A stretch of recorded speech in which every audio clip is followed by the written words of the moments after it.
Bom dia, meu irmão, bom dia, minha irmã.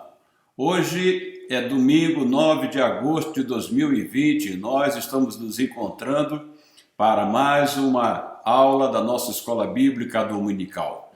Nós continuamos estudando a nossa revista Palavra e Vida, que tem por título Esperança em Tempo de Quarentena. Então nós estamos estudando uma série de lições que tem a ver com esse período que nós estamos passando aí de coronavírus, de isolamento social, de quarentena.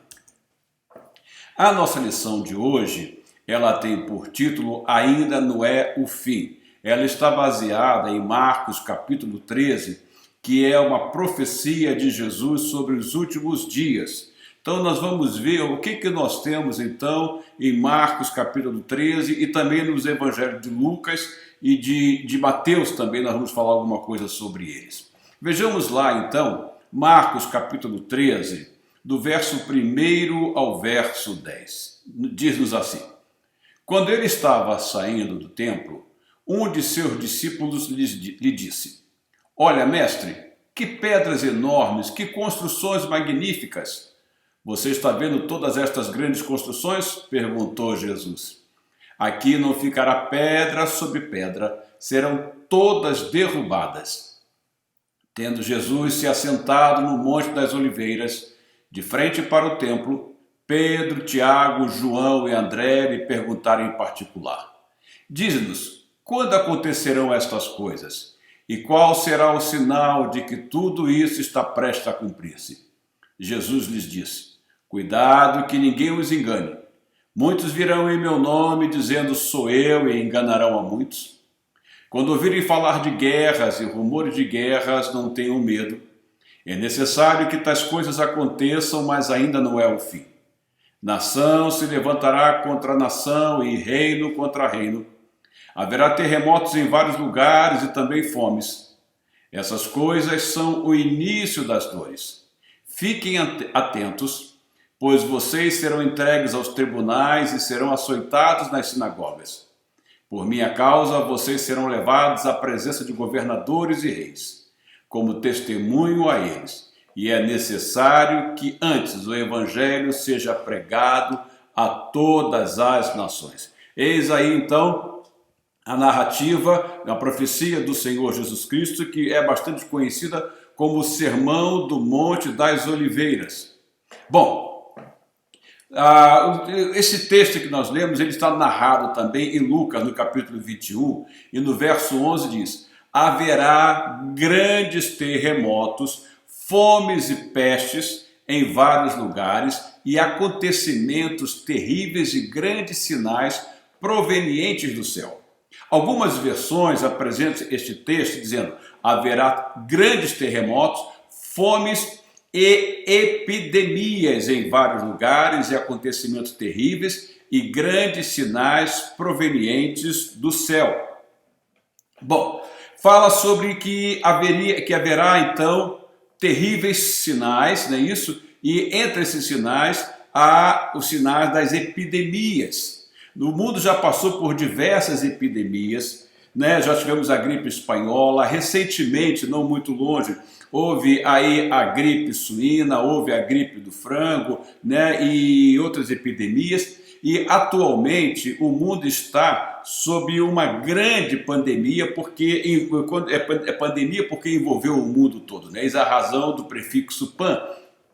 Então, todo mundo foi afetado por essa coisinha minúscula, microscópica, que afetou o mundo todo, chamado coronavírus. Seria esta pandemia, essa presença do coronavírus, o fim dos tempos? Será que isto está nos dizendo que de fato o tempo está fido e que Jesus vai voltar já? Né? Vamos ver isso.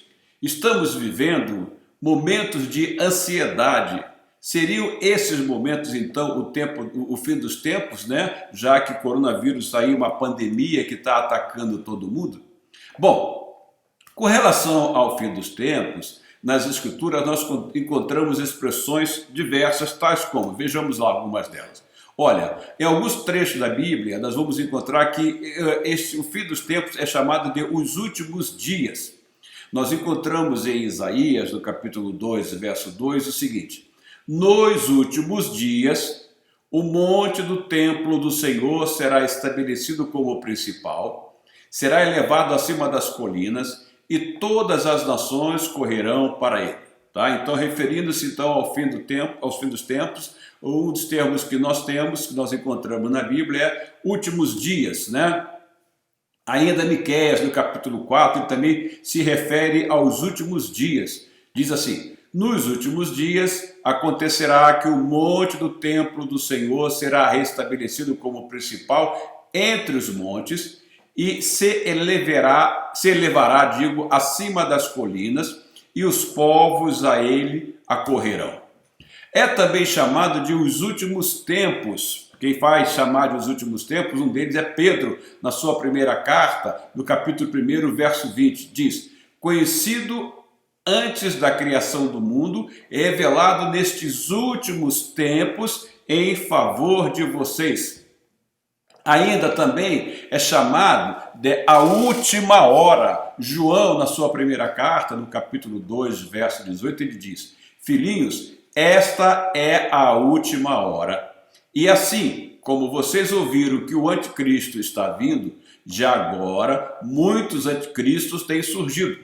Por isso, sabemos que esta é a última hora. Então, João usa aí o termo última hora quando se refere ao fim dos tempos. Em Mateus, no capítulo 24, nós encontramos o mais completo sermão de Jesus, que é esse sermão que é conhecido como o Sermão do Monte das Oliveiras. Marcos, no capítulo 13, e Lucas, no capítulo 21, relatam o mesmo, o Sermão do Monte das Oliveiras. Nós temos que ter em mente que Mateus, Marcos e Lucas são os chamados evangelhos sinóticos. Sim, é um prefixo que significa que estão juntos, ou seja, e ótica tem a ver com visão, significa que Mateus, Lucas e Marcos, eles têm uma mesma visão. A única diferença que há entre esses evangelhos é que às vezes Mateus dá mais ênfase em um relato do que Marcos e do que Lucas, e às vezes é Lucas e às vezes é Marcos, tendo em mente que o evangelho que foi escrito primeiro foi o de Marcos. Então Mateus e Lucas também usaram muitas coisas do evangelho de Marcos, usando como fonte para escrever os seus evangelhos, além de outras fontes. Mas então Mateus, no capítulo 24, nós encontramos o sermão mais completo de Jesus, o chamado Sermão do Monte das Oliveiras, que tem a ver, então, com os últimos dias, com o fim dos tempos, né? É isso que nós estamos falando hoje, já que a nossa lição seria, então, será que já nós estamos vivendo o fim, né? Já que o coronavírus está aí? Bom, neste relato de Mateus 24, de Marcos 13, Lucas 21, Jesus vai falar da sua segunda vinda, da volta de Jesus. Todos nós aguardamos a volta de Jesus, e isto é certeza, assim como foi profetizada a sua primeira vinda e ela se concretizou, a segunda vinda de Jesus vai se concretizar com toda certeza. Veja só, este sermão, então, foi a resposta de Jesus à pergunta de seus discípulos. Eles perguntaram, então, veja lá, Mateus 24, verso 3. Tendo Jesus se assentado no Monte das Oliveiras, os discípulos dirigiram-se a ele em particular e disseram: diz-nos, quando acontecerão essas coisas e qual será o sinal da tua vinda e do fim dos tempos? Mateus 24, verso 3. Então, como já disse, a vinda de Jesus, a volta de Jesus, é algo que está profetizado e que vai de fato acontecer, assim como de fato aconteceu a sua primeira vinda. Então, a vinda de Jesus é a consumação da história do mundo, da história da humanidade, de toda a criação de Deus.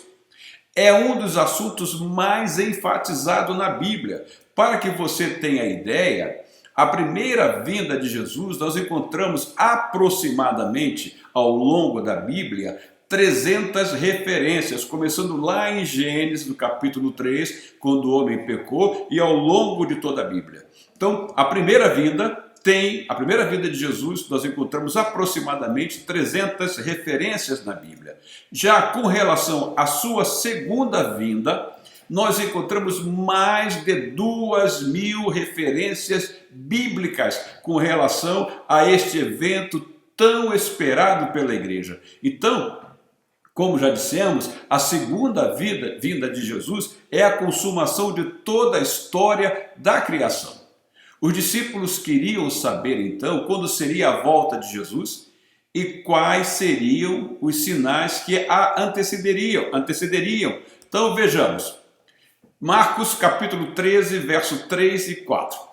Tendo Jesus se assentado no Monte das Oliveiras, de frente para o templo, Pedro, Tiago, João e André lhe perguntaram em particular: dize-nos, quando acontecerão essas coisas e qual será o sinal de que tudo isso está prestes a cumprir-se?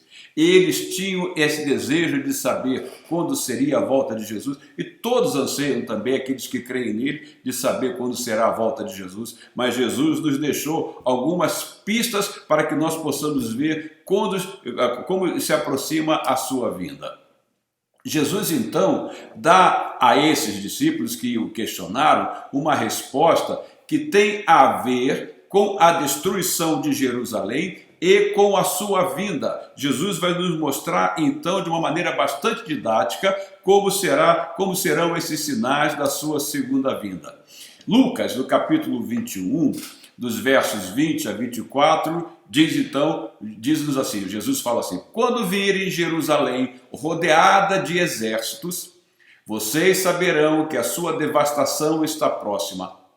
Então os que estiverem na Judéia fujam para os montes, os que estiverem na cidade saiam, e os que estiverem no campo não entrem na cidade, pois esses são os dias da vingança, em cumprimento de tudo que foi escrito.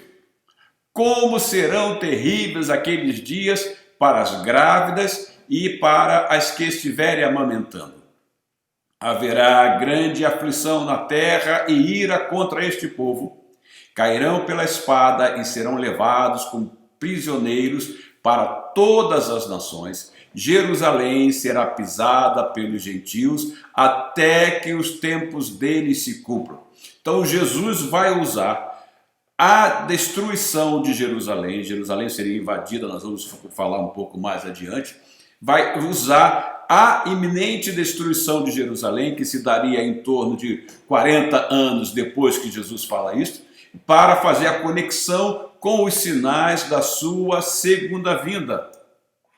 Jesus então faz uma ligação com a destruição, o julgamento de Jerusalém e a sua segunda vinda. E ele então usa a destruição do templo e de Jerusalém para deixar claro os acontecimentos relativos à sua volta. A destruição do templo de Jerusalém ilustra bem o que deverá acontecer na sua segunda vinda. Então, veja que Jesus diz lá, Mateus 24, verso 2. Vocês estão vendo tudo isto? Perguntou ele. Eu lhes garanto que aqui não ficará pedra sobre pedra, serão todas derrubadas. Jesus se refere aqui ao templo. Os discípulos estavam saindo com Jesus, eles olham para aquele templo lindo, bonito, aquela arquitetura maravilhosa, e eles, encantados com aquela arquitetura, Jesus diz para eles, olha, não ficará aqui pedra sobre pedra, tudo isto será destruído. Todas essas pedras serão todas elas derrubadas. Então Jesus vai usar então a iminente destruição de Jerusalém e do templo para falar sobre os sinais da sua segunda vinda. Em Mateus, no capítulo 24, dos versos 15 a 18, diz: assim, quando vocês virem o sacrilégio terrível do qual falou o profeta Daniel no lugar santo, quem lê entenda, então os que estiverem na Judéia fujam para os montes, quem estiver no telhado de sua casa não desça para tirar dela coisa alguma, quem estiver no campo não volte para pegar o seu manto. Jesus está alertando, advertindo o que eles deveriam fazer no momento em que Jerusalém fosse cercada, porque Jerusalém seria atacada, seria destruída juntamente com o templo. Então, o templo de Jerusalém, ele foi destruído no ano 70 depois de Cristo. 40 anos aproximadamente depois que Jesus falou dessa profecia da destruição. De 66 a 70 houve uma grande revolta dos judeus e as tropas romanas cercaram então Jerusalém e sob o comando do general Tito, no ano 70, o templo foi totalmente destruído, incendiado, mais de 1 milhão de pessoas morreram nesta ocasião, porque foi por ocasião da Páscoa. Lembre-se que era uma festa imensa e maravilhosa para os judeus, então Jerusalém estava cheia, estava totalmente abarrotada de gente, tomada por visitantes, inclusive. Então, as tropas romanas, sob a liderança do general Tito, destruíram, arrasaram com Jerusalém, arrasaram aquele templo majestoso que havia sido construído, que primeiramente foi construído por Salomão, depois os babilônios vieram e destruíram, e aí depois, sob o comando de Esdra e Neemias, o novo templo foi reerguido. Herodes vem mais tarde e reforma este templo, ele ficou um templo lindo, maravilhoso, e este templo era todo o orgulho dos judeus. Para eles, Jerusalém era intocável, porque lá estava o templo do Senhor. Mas Jesus vai dizer, olha, aqui não ficará pedra sobre pedra, vai vir o julgamento sobre esta cidade, sobre Jerusalém, e tudo isto virá abaixo, e olha, muitos vão perder a sua vida. Então, olha o que ele diz, então, assim quem lê entenda, então os que estiverem na Judéia fujam para os montes, quem estiver no telhado de sua casa não desça para tirar dela coisa alguma, quem estiver no campo não volte para pegar seu manto, Jerusalém será destruída, e foi isso que de fato aconteceu. O templo foi totalmente arrasado, né? Jerusalém deixou de existir então como unidade política, mas na realidade, alguns anos mais tarde, há uma nova rebelião em 135 depois de Cristo, e aí sim foi tudo arrasado e Israel deixou de ser um estado judaico, acabou como nação, voltando a se restabelecer como nação há poucos anos atrás, em 1948, quando foi restabelecido o Estado de Israel. Então, a destruição de Jerusalém, que Jesus havia profetizado, ela se deu no ano 70 depois de Cristo, como já disse, 40 anos aproximadamente depois dessa profecia, depois desse sermão do Monte das Oliveiras. Então, Jesus, ele fala primeiramente da destruição de Jerusalém e depois ele vai continuar falando de outros sinais relativos à sua volta. Voltando lá para Mateus capítulo 24, dos versos 6 a 14, diz o seguinte: vocês ouvirão falar de guerras e rumores de guerras, mas não tenham medo. É necessário que tais coisas aconteçam, mas ainda não é o fim. Nação se levantará contra nação e reino contra reino, haverá fomes e terremotos em vários lugares. Tudo isso será o início das dores. Então eles os entregarão para serem perseguidos e condenados à morte, e vocês serão odiados por todas as nações por minha causa. Naquele tempo muitos ficarão escandalizados, trairão e odiarão uns aos outros, e numerosos falsos profetas surgirão e enganarão a muitos. Devido ao aumento da maldade, o amor de muitos esfriará, mas aquele que perseverar até o fim será salvo. E este evangelho do reino será pregado em todo o mundo como testemunho a todas as nações, e então virá o fim. Jesus, então, depois de explanar, de explicar como se daria a destruição de Jerusalém e do templo, ele continua agora falando de outros sinais que antecederiam a sua vida, que antecederiam o fim de todas as coisas. Por que Jesus vai deixar então esses sinais para os seus discípulos, vai deixar esses sinais para nós, vai deixar esses sinais para a sua igreja, vai deixar esses sinais para o mundo na realidade, né? Uma das razões é para evitar a ansiedade. Nós não podemos viver ansiosos, porque conhecendo a palavra de Deus, nós podemos saber como as coisas estão acontecendo, conforme o Senhor Jesus profetizou, e nós sabemos que a palavra do Senhor, ela não falha. O que nós temos que fazer é observar os sinais. Outra coisa, por que Jesus deixou esses sinais? Para evitar os enganos. Muitos virão dizendo que eu sou o Cristo, muitos falsos profetas surgirão doutrinas estranhas, surgirão heresias. Então Jesus nos dá esses sinais para que nós saibamos, para que nós fiquemos precavidos com relação aos enganos. Quantos já marcaram a volta de Jesus com data, marcando o dia exato que Jesus voltaria? E o que aconteceu com eles? Ficaram envergonhados, porque justamente uma das razões pelas quais Jesus vai deixar esses sinais é para evitar os enganos, para que nós não sejamos enganados. Outra razão é para que nós estejamos preparados, para que nós possamos observar o que está acontecendo. Ele diz, olha, orem e vigiem. Nós temos que orar, e o vigiar é o observar, é confrontar as coisas com a palavra de Deus, com os sinais que o Senhor Jesus nos deixou. Porque pelos sinais podemos saber que ainda não é o fim. Há muitas coisas ainda por acontecer. Então veja lá, o que Paulo vai dizer na segunda carta aos Tessalonicenses, no capítulo 2, do verso 1 ao 4. Irmãos, quanto à vinda de nosso Senhor Jesus Cristo e a nosso reencontro com Ele, rogamos a vocês que não se deixem abalar nem alarmar tão facilmente, quer por profecia, quer por palavra, quer por carta supostamente vinda de nós, como se o dia do Senhor já tivesse chegado. Não deixe que ninguém os engane de modo algum. Eis aí a razão pelo que o Senhor Jesus diz: orem e vigiem.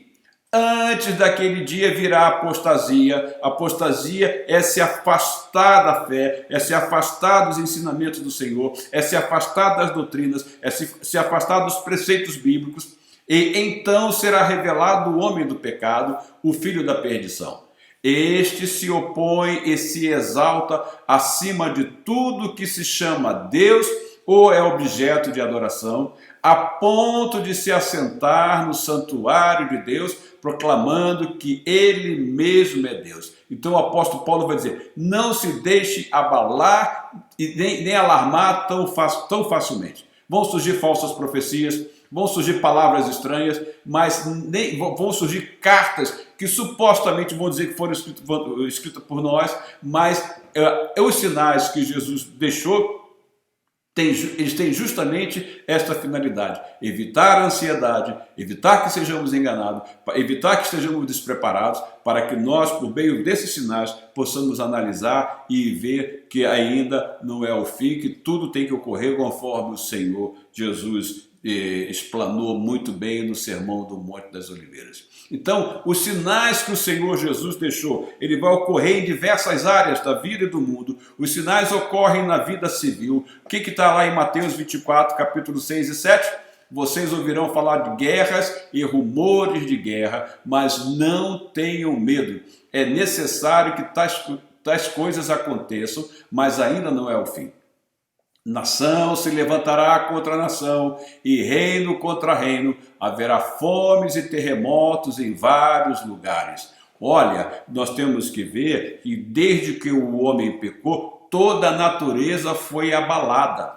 Paulo vai descrevendo aos Romanos, no capítulo 8, verso 22, ele diz que toda a criação sofre dores de parto. Então o que está acontecendo, o que nós estamos vendo acontecer, terremotos, guerras, nações se levantando contra a nação, nós temos que ter em mente que no século passado, somente no século passado, nós tivemos duas grandes guerras mundiais. em que milhões de vidas foram cefadas, imensas quantias foram jogadas para que armamentos novos fossem desenvolvidos.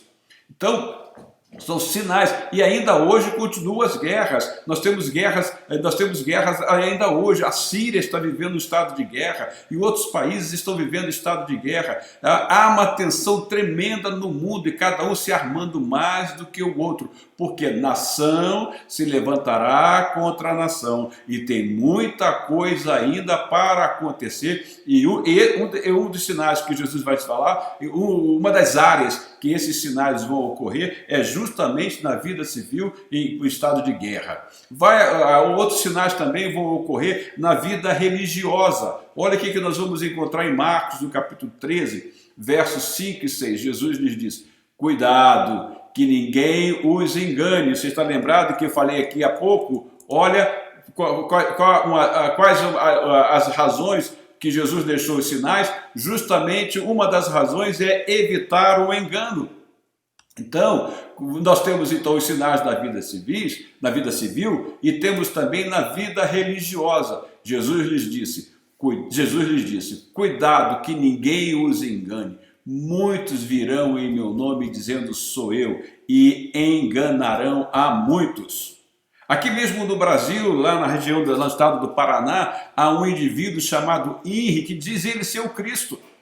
E, pasme, ele tem seguidores, tem pessoas que acreditam que de fato ele é o Cristo, que ele é o Filho de Deus. Você já deve ter visto na televisão, dando entrevistas, o conhecido Henri, o Cristo. São falsos cristos e surgirão coisas piores ainda. Mas Jesus diz, olha, cuidado, que ninguém os engane. Outro sinal também é a perseguição à igreja, perseguição aos servos de Cristo. Então eles os entregarão para serem perseguidos e condenados à morte. E vocês serão odiados por todas as nações por minha causa. Naquele tempo muitos ficarão escandalizados, trairão e odiarão uns aos outros. Quantos irmãos nossos neste momento estão sofrendo perseguição?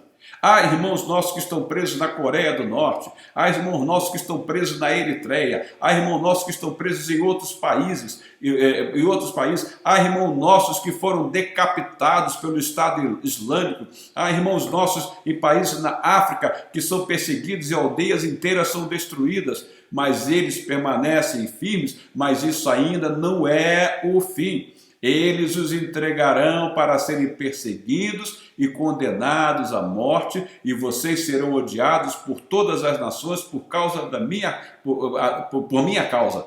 Naquele tempo, muitos ficarão escandalizados, trairão e odiarão uns aos outros. E além disso, quantos dos nossos irmãos não têm liberdade para louvar ao Senhor como nós temos aqui?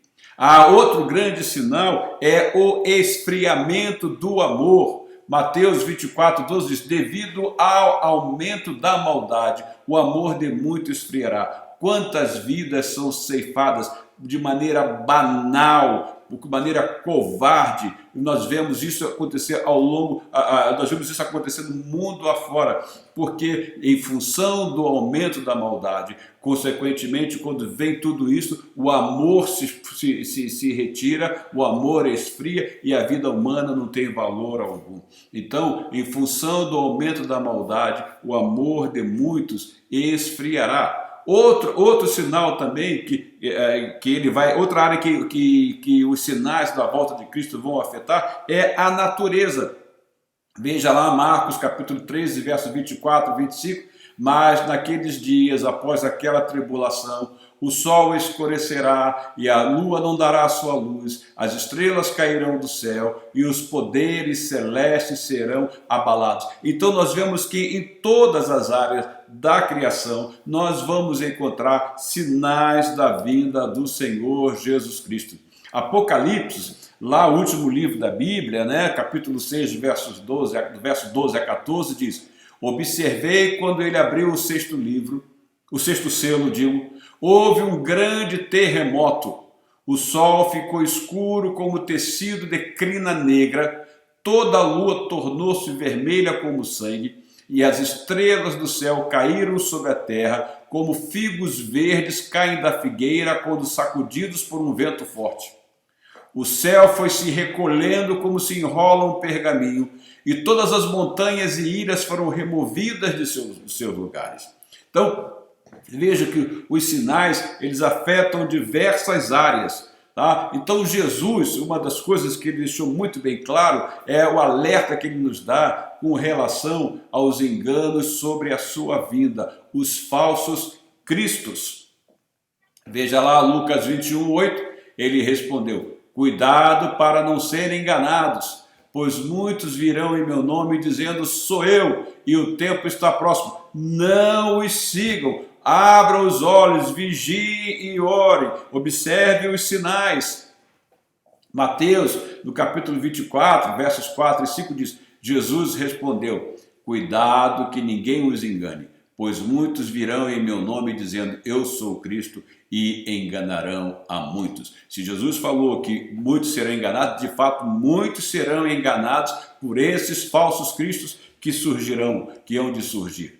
Então, o que acontece? Surgem falsos cristos, em consequência vão surgir falsos cristãos, em consequência vai surgir falso evangelho, vão surgir falsos profetas e vão surgir falsos milagres.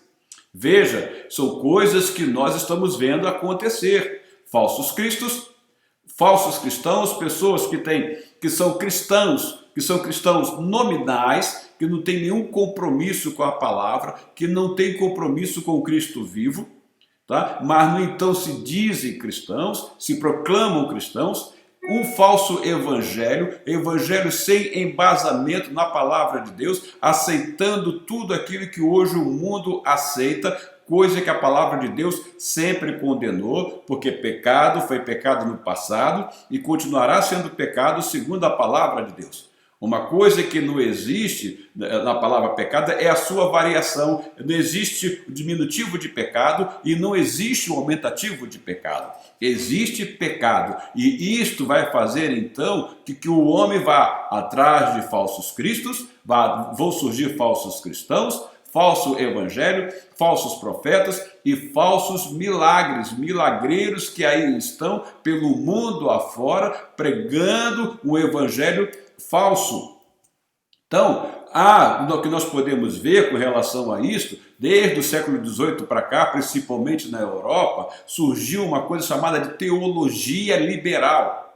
Os teólogos liberais, olha, eles não acreditam que a Bíblia é a palavra de Deus, eles não acreditam na ressurreição de Cristo. Há muitos que questionam o nascimento virginal do Senhor Jesus Cristo. Creem que Jesus morreu na cruz apenas como um exemplo de renúncia para que nós possamos imitá-lo. Creem no universalismo. O que é universalismo? Que no final todo mundo será salvo, independente de ter aceitado Cristo ou não, porque que eles dizem? Jesus morreu na cruz para tirar o pecado do mundo, e isso bastou e está todo mundo salvo. É o universalismo. Não, nós somos salvos, como aqui já estudamos, pela graça de Deus. Outra coisa, essa teologia liberal, ela diz que Jesus não volta. Então, o que isso tem a ver? Isso tem a ver justamente com o que nós acabamos de falar. Falsos cristos, falsos cristãos, falso evangelho, falsos profetas, falsos milagres. Então, não acreditam que a Bíblia é a palavra de Deus, não acreditam na ressurreição de Cristo, creem que Jesus morreu na cruz apenas como um exemplo de renúncia, creem no universalismo e para ele Cristo não volta. Eis aí, isso surgiu na Europa e está se espalhando pelo mundo, tem no Brasil. Há pastores que não acreditam, que seguem esta linha da teologia liberal. Você hoje se questiona, por que a Europa, que tanto foi útil no passado, que ajudou a expansão do cristianismo, do evangelho, hoje está totalmente, praticamente ateia, e o cristianismo é algo que é frio, as igrejas desanimadas, as igrejas, quando muito, só o culto pela manhã e uma vez do domingo pela manhã e só uma vez na semana. E aí alguns perguntam, por que nós vamos ter que mandar missionários para a Europa ou até mesmo para os Estados Unidos? porque eles estão esfriando e estão com ensinamentos falsos, com falsos evangelhos, com falsos mestres, pregando coisas que não condizem com a palavra de Deus. Isto é sinal, isso é um dos sinais da vinda de Jesus Cristo. Então, Mateus 24, verso 11 diz assim: e numerosos falsos profetas surgirão e enganarão a muitos. Olha, há seminários extremamente tradicionais que mudaram totalmente a sua linha teológica. Estão hoje nessa linha da teologia liberal. Aí Jesus diz, olha, cuidado para que eles não os enganem. Tá? Mas não é só isso, ainda tem mais coisas ainda. Bom, então Jesus fala da sua volta e nos alerta, nos apresenta uma série de sinais para que nós fiquemos precavidos, para que nós oremos e vigiemos. Então, qual é o grande propósito da volta de Cristo, da sua segunda vinda? Primeira delas, a consumação da nossa salvação. Nós fomos justificados, né? Hoje nós estamos no processo de santificação, nós estamos sendo trabalhados pelo Espírito Santo de Deus e um dia nós seremos glorificados, que é a consumação da nossa salvação, quando Jesus vem, que há a ressurreição dos mortos e haverá então o juízo final. Então o grande propósito da volta de Cristo, a consumação da nossa salvação. Mateus 24, 31, e ele enviará os seus anjos com grande som de trombeta, e estes reunirão os seus eleitos dos quatro ventos, de uma a outra extremidade dos céus. Então, eis aí o Senhor falando da consumação da nossa salvação, quando seremos então todos reunidos dos quatro cantos da terra, dos quatro ventos, e estaremos para sempre com o Senhor. Será a consumação da nossa salvação na volta de Jesus Cristo.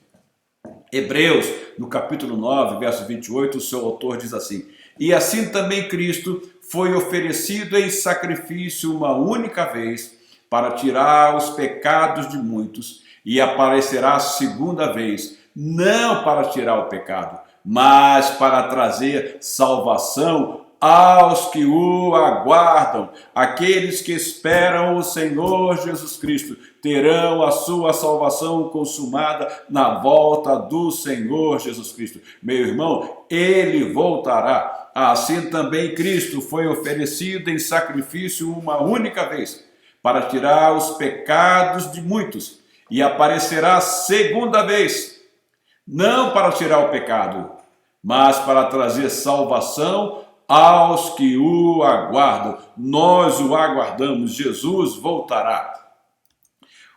O grande propósito da volta de Cristo, continuando, outro grande propósito é o julgamento do mundo. Olha que Paulo diz em 2 Coríntios, capítulo 5, verso 10. Pois todos nós devemos comparecer perante o tribunal de Cristo, para que cada um receba de acordo com as obras praticadas por meio do corpo, quer sejam boas, quer sejam más. Então, um dos grandes propósitos da volta de Cristo é o julgamento do mundo. Outro grande propósito é a plenitude do reino de Deus. Olha que Jesus diz em Mateus 25, verso 34. Então o rei dirá aos que estiverem à sua direita: venham benditos de meu Pai, recebam como herança o reino que lhes foi preparado desde a fundação do mundo. Olha, é a consumação da nossa salvação, é o julgamento do mundo, e os que estiverem à direita ouvirão: venham benditos de meu Pai, recebam como herança o reino que lhes foi preparado desde a fundação do mundo. Lucas, no capítulo 21, verso 31, vai dizer também o Senhor Jesus: assim também, quando virem estas coisas acontecendo, saibam que o reino de Deus está próximo. Guerras, terremotos, epidemias, falsos mestres, falso evangelho, falsos milagres estão nos mostrando que o reino de Deus está próximo. Jesus breve virá. Veja lá Daniel capítulo 7, versos 13, 14 e 18. Diz o seguinte: na minha visão à noite, vi alguém semelhante a um filho de homem, vindo com as nuvens dos céus. Ele se aproximou do ancião e foi conduzido à sua presença. A ele foram dados autoridade, glória e reino. Todos os povos, nações e homens de todas as línguas o adoraram. Seu domínio é um domínio eterno que não acabará, e seu reino jamais será destruído. Mas os santos do Altíssimo receberão o reino e o possuirão para sempre, sim, para todos sempre. Daniel capítulo 7, versos 13, 14, 18, e a gente voltando aqui um pouquinho mais, vejam só, o grande propósito da vida de Cristo é justamente o que Daniel se referia 700 anos antes de Cristo, e aí nós vemos aqui o Senhor Jesus falando em Mateus 25, 34, então o rei dirá aos que estiverem à sua direita, venham benditos de meu Pai, recebam como herança o reino que lhes foi preparado desde a criação do mundo. E Lucas 21, 31, assim também, quando virem estas coisas acontecendo, saibam que o reino de Deus está próximo. E Daniel vai dizer então, mas os santos do Altíssimo receberão o reino e o possuirão para sempre, sim, para todo o sempre.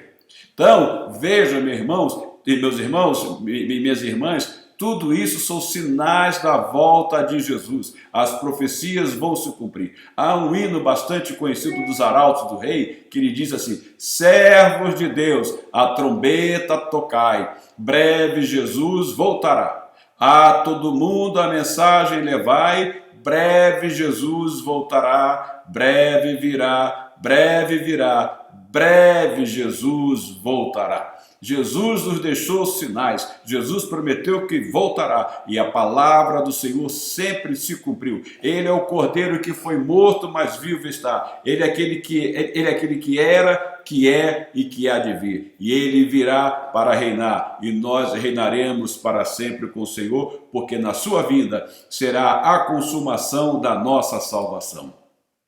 Então, olha que nos diz o pastor John Piper, ele diz o seguinte, já que nós começamos a nossa lição de hoje nos referindo ao coronavírus e perguntando se já era o fim, veja o que ele diz. O coronavírus é um despertar dado por Deus para estarmos prontos para a segunda vinda de Cristo. Então, coronavírus e todos os demais sinais, ele nos servem para que nós estejamos despertados e prontos para a segunda vinda de Cristo. Eis a razão dos sinais. Aí John Piper diz, o coronavírus é um despertar dado por Deus para estarmos prontos para a segunda vinda de Cristo.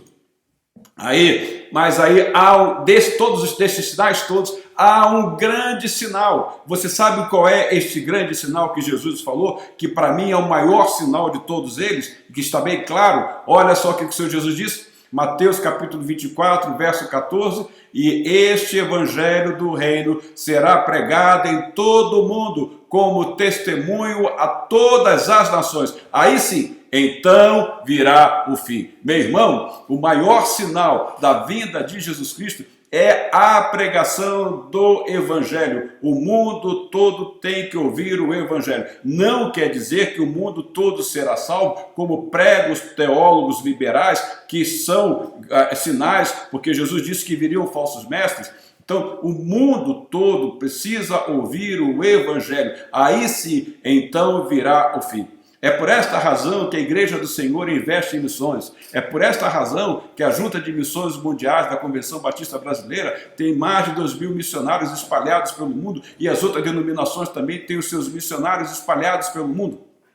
Olha, há países que são extremamente fechados para o Evangelho. Na África nós temos a Eritreia, que é chamada da Coreia do Norte da África, mas também nós temos a Coreia do Norte, que é totalmente fechada. Mas eu vou lhe dizer uma coisa, lá o número de cristãos não chega a 1%, se não me falha a memória, mas o Evangelho está sendo levado à Coreia do Norte. Sabe como? Por estratégias especiais dadas pelo Espírito de Deus a irmãos que amam a evangelização. Eles estão na Coreia do Sul. E o que eles fazem para que a mensagem possa entrar na Coreia do Norte, já que é extremamente extremamente militarizada a fronteira Coreia do Sul, Coreia do Norte. Nossos irmãos, eles enchem balões, nesses balões há mensagens bíblicas e esses balões vão ser levados pelo vento para dentro do território da Coreia do Norte, norte-coreano, e aí depois que esses balões explodem,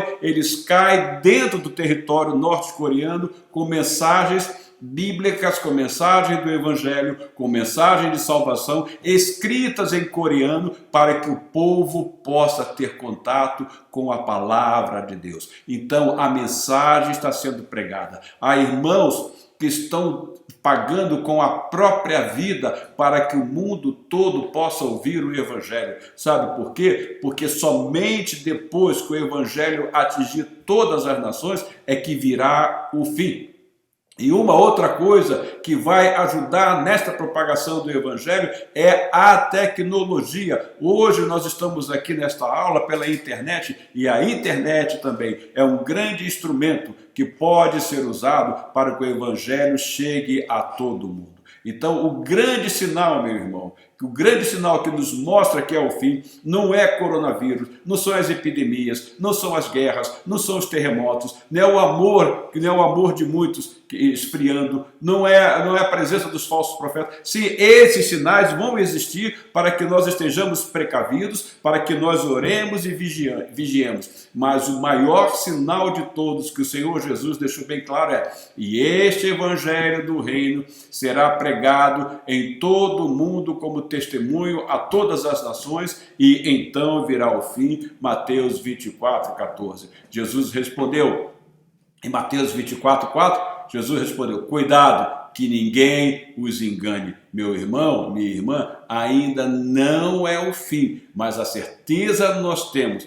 ele voltará. Assim como as profecias da sua primeira vinda se cumpriram, todas elas, com todas as riquezas de detalhes, o Senhor Jesus há de voltar, e as profecias com relação à sua segunda vinda, com certeza hão de se cumprir, e nós aguardamos a vinda do Senhor Jesus, porque estaremos com Ele para sempre. Então, ainda não é o fim, mas aguardemos que Ele vai voltar. Servos de Deus, a trombeta tocai, breve Jesus voltará, breve virá, breve Jesus voltará.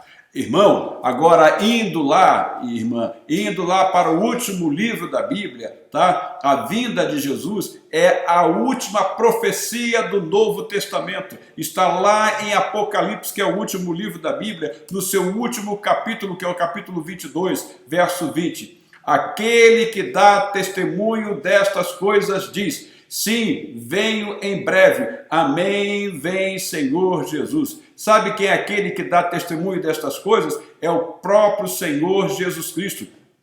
Apocalipse, muita gente tem medo do termo Apocalipse, pensando só em tragédia, em pestes, em misérias, mas Apocalipse é a revelação e a proclamação da vitória do Senhor Jesus e da sua segunda vinda. E ele mesmo diz: aquele que dá testemunho destas coisas, que é o Senhor Jesus, o Senhor Jesus diz: sim, venho em breve. Amém, diz a igreja. Amém, vem Senhor Jesus. É isso que nós como igreja devemos dizer e estamos dizendo. Amém, vem Senhor Jesus. E coronavírus, pandemia, ainda não é o fim, mas Jesus voltará e nós o aguardamos. Então, meu irmão, minha irmã, não é o fim, mas ele virá.